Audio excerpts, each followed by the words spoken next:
Welcome back to Cubbyhole Conversations, where I'm going to be reading from my notes because I don't know why, but for some reason this morning I thought I'm writing my notes. I don't know. I've never done it for any of the Cubbyhole Conversations before, but I felt like that's what I was going to do. Also, my chair is broken, and so I can't go any higher than this, so hopefully this looks okay. So here we go. I'm just going to read it to you guys, and we'll go from there. Hopefully you can tolerate my reading. Making progress. Baby steps. Do what you can. Just get started. Projects are often not started or not completed because we feel like we have to do more, get it done, finish what you started. The reality is we actually get a lot more done if we just start something and work on it for a set amount of time. For example, I have this huge backyard naturescape project going on. It started last year. Then I had my foot situation that slowed me down. Then I had foot surgery that totally stopped me for months. As I stared at the pile of wood chips still in my driveway a year later, and my very unfinished backyard, I realized I wasn't making any progress. None. Zero. So one day I decided I would work on it for 30 minutes before I needed to start dinner. That was the game changer. Since then, I've worked 5 minutes, 2 hours, everything in between. Sometimes my accomplishment is simply doing one thing that moves me toward the goal. Pull the hose around. Grab a tool from the shed and put it near the area I'm going to work in next time. Pull 2 weeds in the path. Anything that keeps a project moving forward. This philosophy of project progression can transfer into so many areas of our lives. Cleaning the house, tackling paperwork, touching base with loved ones. We tend to look for the big ticket items, getting a lot done so we can see huge steps of progress and really see the change. This new philosophy of project progress is for me more like an art form than a work strategy. Many famous artists would have multiple pieces they were working on at any given time.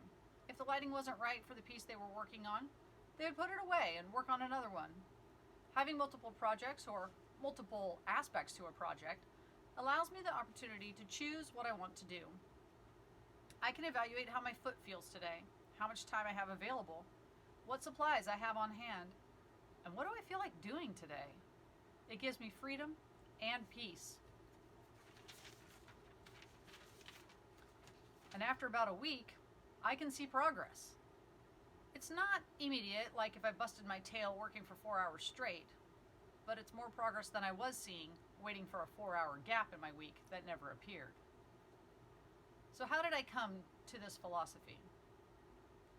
It kind of spawned back when my cousin-in-law, Brent Spohr, did something about breaking down projects into bite-sized components and looking at which of those bite-sized components you could check off today. It's a really rough synopsis, but it was what I took away from it. And then there's the Minimal Mom. She is a YouTuber that I follow, and she likes to say, set a 5-minute timer and get started. A lot of times, once you've gotten started, the timer will go off, but you'll want to keep going. It's like by setting such a short goal, such a small time, such a small amount of time, you know you can accomplish it. You can get something done in 5 minutes. And if then you want to keep going, you can. And if you can't keep going, at least you've accomplished something. And quite honestly, you can get a lot done in 5 minutes. And finally, for most of my adult life, I have said, look at what you can do, not at what you cannot do, and do what you can do. And so putting all those 3 together caused me to do that first 30 minutes on my backyard project. And I have absolutely loved the results. Bit by bit, piece by piece, it's taking shape. And no, it's not the same as if I'd done a 4-hour stint and slammed it all out. But it's actually happening. So what project or projects could you apply this philosophy to in your life? What goals do you have where this mindset would help you move forward? Health and fitness goals? Yard projects? Paperwork? Education goals? Housekeeping? Remodeling? Saving up for that big dream? Changing your parenting style? The list could go on forever because this way of living and thinking can be applied in so many ways. So where will you apply it today? Thanks for joining me on Cubbyhole Conversations. I'll see you next week.